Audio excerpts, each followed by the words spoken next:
Hey guys, welcome back to the Ag Room, and today we're here with Amarra and Nestor, and she's going to be talking about goats. So the first topic that we're talking about is how to pick the best goat for show. So Amarra, what do you have to tell us about how to pick the best goat for show? Just for beginners and people all over Indiana and maybe even the US that want to know how to pick a good goat to win at the fair. Yeah, so definitely for dairy goats at least, something that I look for is their lankiness and I guess their potential to hold good weight. So when you're looking at a goat when they're younger, it just as most animals, it's really hard to tell what they're going to look like when they're only a couple months old. So Jack here, I So he's this one, right? Yep, this right one here, right the one on the Jack. far. Okay. Something that I initially liked about him when I saw him in the farm was just how big of bone structure he had. He had the potential to hold a lot more weight.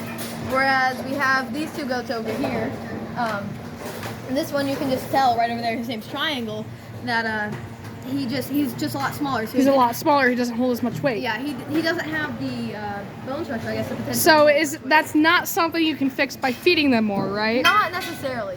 You can have a very well-built goat and have a small goat, and some judges will like that. But there's some judges that even if that goat is built perfectly, proportioned perfectly, if they're not in that 85 to 100 pound range for a dairy goat, they're not going to let you win with it.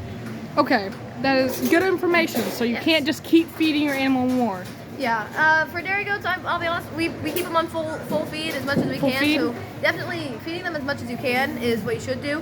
Now, boar goats, which are meat goats, are a little bit different, but that's not my area of expertise, so I can't speak for that. But I know for meat goats, it's more of feeding them to get better muscle structure rather than to get them as big as possible. But for dairy goats, you want to keep them getting as big as possible. Okay.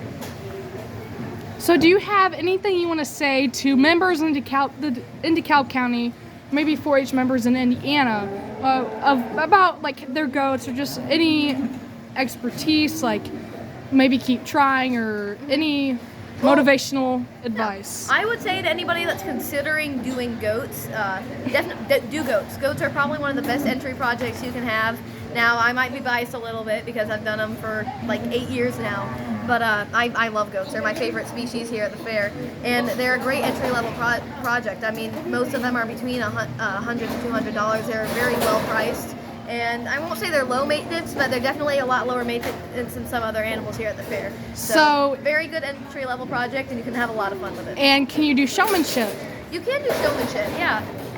So every year, my dad, he's always told me that if you're not doing showmanship, you're not showing. And I think that's definitely a good thing to go by. Anybody that is in the fair, I think, should do showmanship, if anything, to get a better opportunity to just learn more about your animal. I mean, you only get a few times a year to try showing, so you might as well take that chance while you get it. Okay.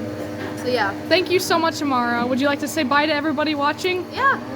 Bye, everybody. Thank you guys for having me. Thank you, Olivia, for doing the recording. And thank you, Jack, and Boyd, for being featured in the video. Thanks, Amarra. Everybody.